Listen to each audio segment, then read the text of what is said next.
He cancelled the merger the same night he carried her out of that parking garage, and nobody at the table understood why, least of all her. Tara had been with Kellner Syndicate for 14 months. Long enough to know which numbers didn't add up. Long enough to know when someone was skimming. Long enough to know that the man at the top, Drayden Kellner, didn't make emotional decisions. He made calculated ones. Everything was a ledger to him. Debits, credits, what you owed, what he was owed. She'd heard him say it once, quietly to a man who was begging. It's not personal. It's just the balance. She hadn't expected to become a line item herself. The night it happened, Tara was still in the parking structure at 11:43.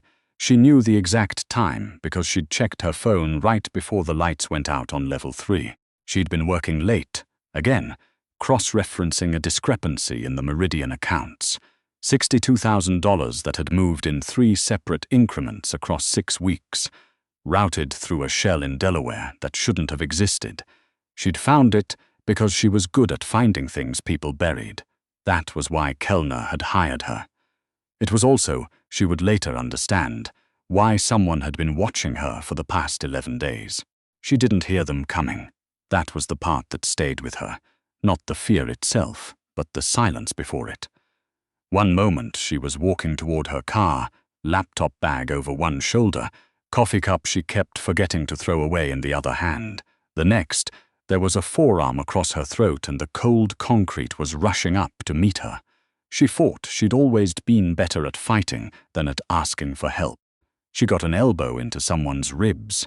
She heard a grunt, and then something connected with the back of her head and the parking structure tilted sideways, and she went down hard on her hands and knees, and the coffee cup she'd been carrying rolled away across the concrete in that specific rattling way that empty things roll.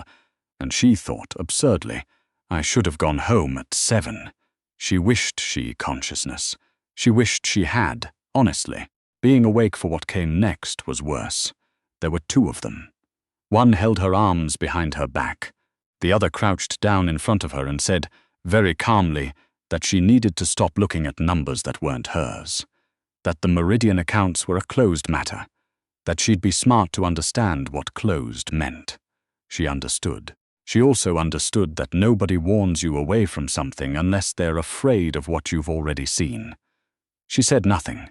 She had learned a long time ago that silence was the most defensible position. They left her there. She sat on the concrete for a while after the footsteps faded, breathing carefully, assessing. Her left palm was torn up where she'd caught herself. Her knee was bad. She could feel that already. The deep, specific ache that meant something had twisted wrong on the way down. Her head pounded in a rhythm that she didn't like.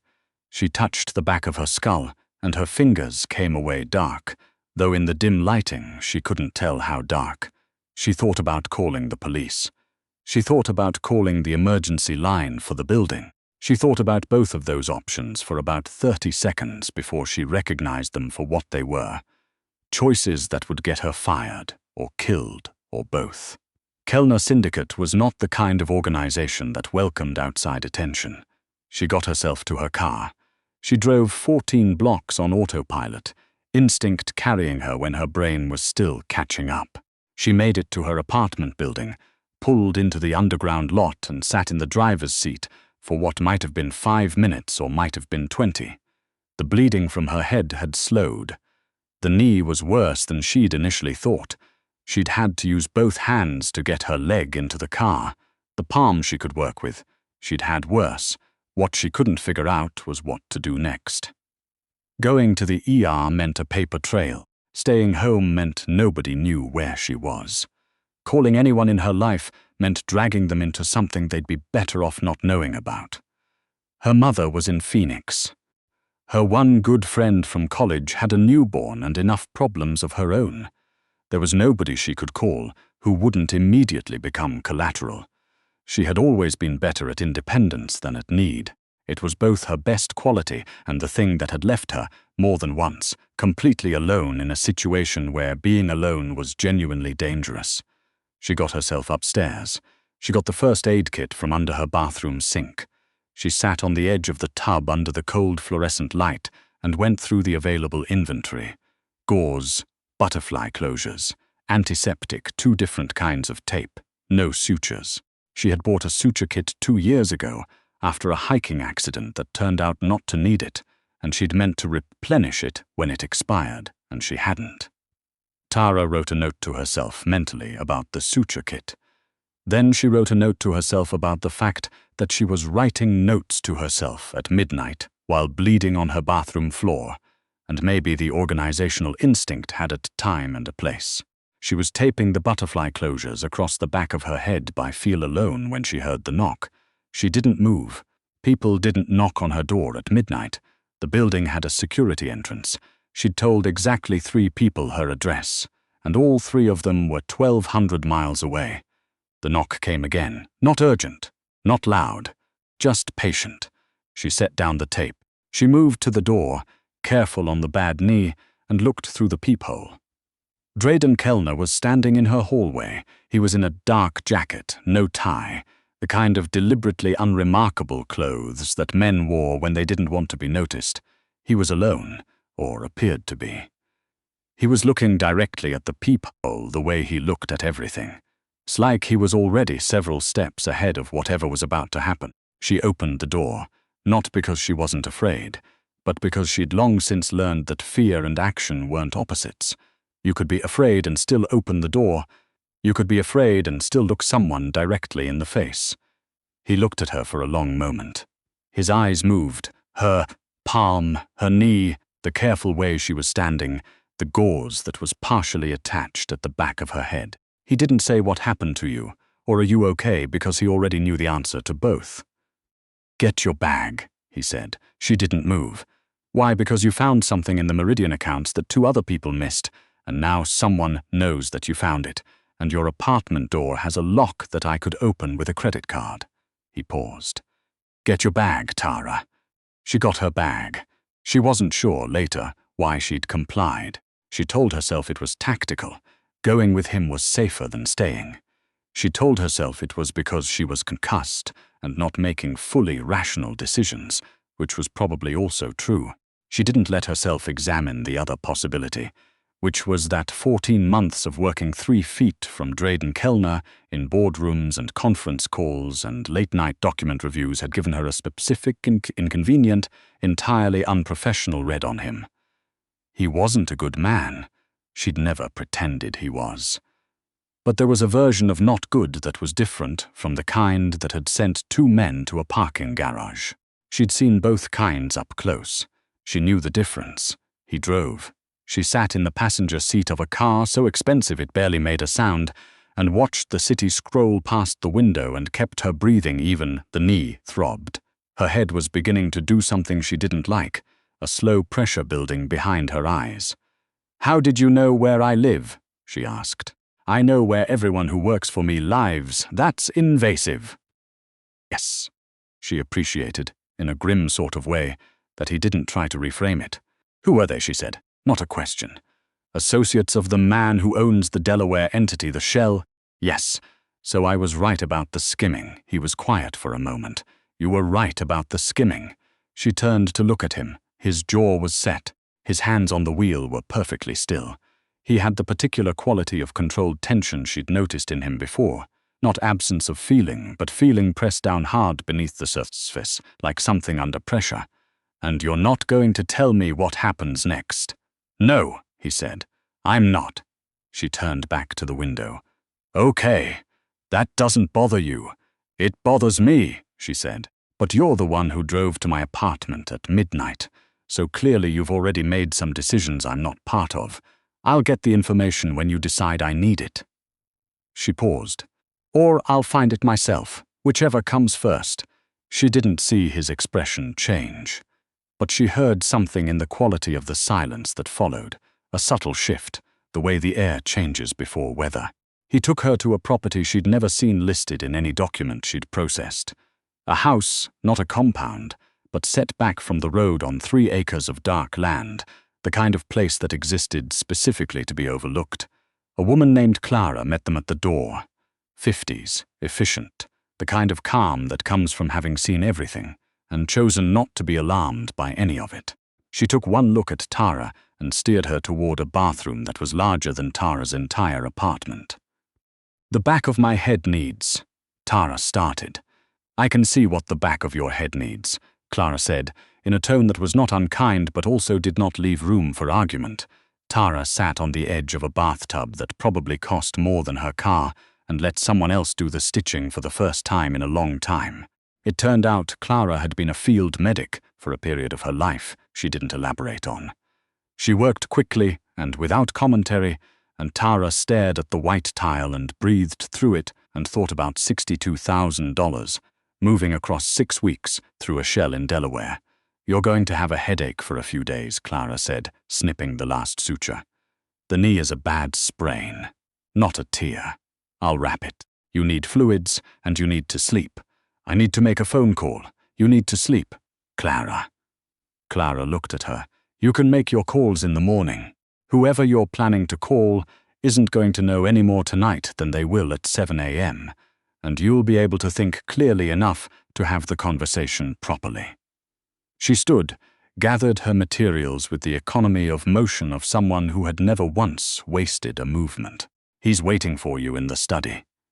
Tara found him exactly where Clara had implied, standing at a window in a room full of books that looked actually read rather than decorative. A glass of something amber on the desk that he hadn't touched. He turned when she came in. She was in clean clothes that Clara had produced from somewhere. Her own were in a bag she didn't want to think about. She was walking with a wrap on her knee and the specific gait of someone working around pain. He looked at her the same way he'd looked at her in the hallway of her apartment.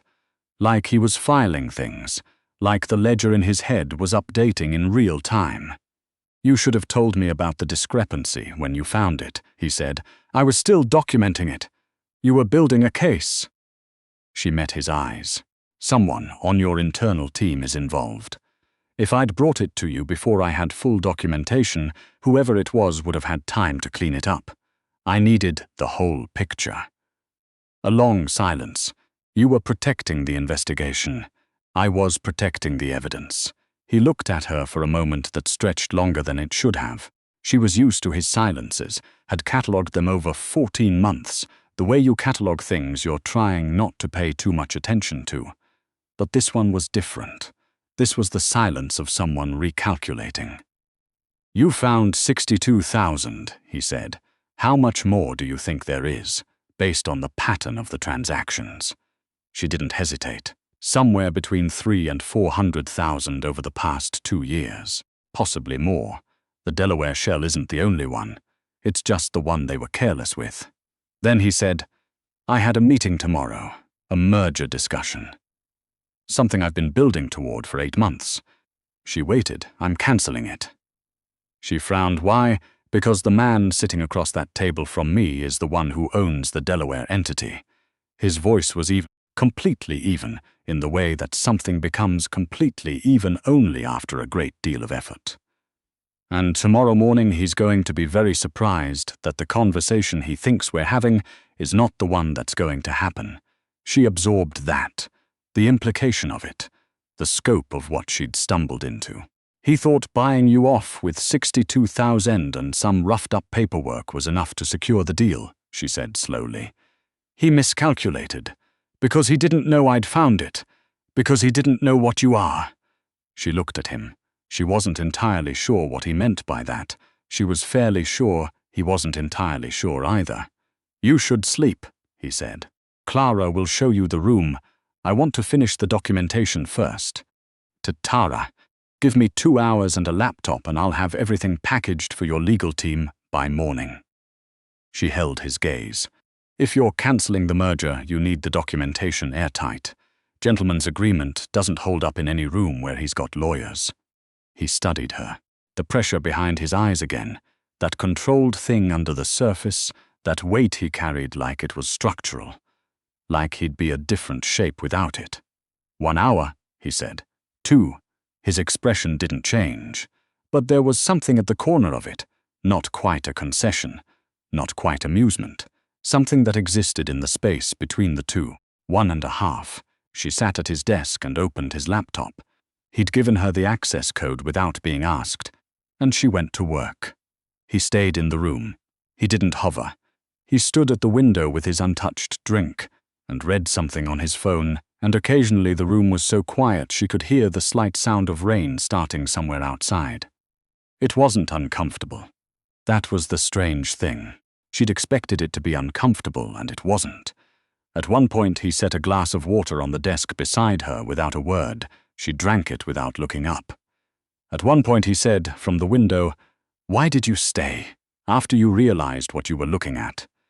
She kept her eyes on the screen. "What do you mean? You could have walked away, left the discrepancies unfilled, pretended you didn't see it. I saw it. Most people would have found a way not to." She thought about that for a moment, about the 14 months, about the specific particular way that Drayden Kellner ran his operation. Ruthlessly, yes. Violently when necessary. She was not naive about that, but also with a precision that she respected in the way you could respect the edge on a blade regardless of how it had been used. "I'm not most people," she said, "and honestly, someone on your inside is stealing from you. That's not someone else's problem to deal with. That's mine. It's in my accounts. It's not your money. It's my numbers." She looked up then, briefly. "I don't let things stay wrong in my numbers." He held her gaze for a moment. Then he looked back out the window. She finished the documentation at 12 minutes past 2 in the morning. She sent it to the legal team address, copied him, and closed the laptop. Her head was doing something complicated. The knee had settled into a reliable, deep ache that she'd made a kind of peace with. She was tired in a way that went below muscle, the kind of tired that lives in the decision-making part of you, the part that had been quietly working double shifts for the past several weeks without acknowledgement. She stood up from the desk. He turned. "Done," she said. He crossed the room and picked up the laptop and opened it and reviewed what she'd sent. She waited. She watched him read the slight furrow when he hit the third tab of documentation, the moment his jaw tightened when he saw the full scope of it laid out. He closed the laptop. "This is enough," he said.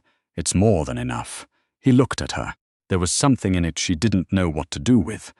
Not gratitude exactly, because gratitude was too small and too simple for what his expression was doing. Something more like recognition. Like someone seeing a thing properly for the first time and understanding that they should have been paying different attention all along. "Go sleep," he said. She nodded.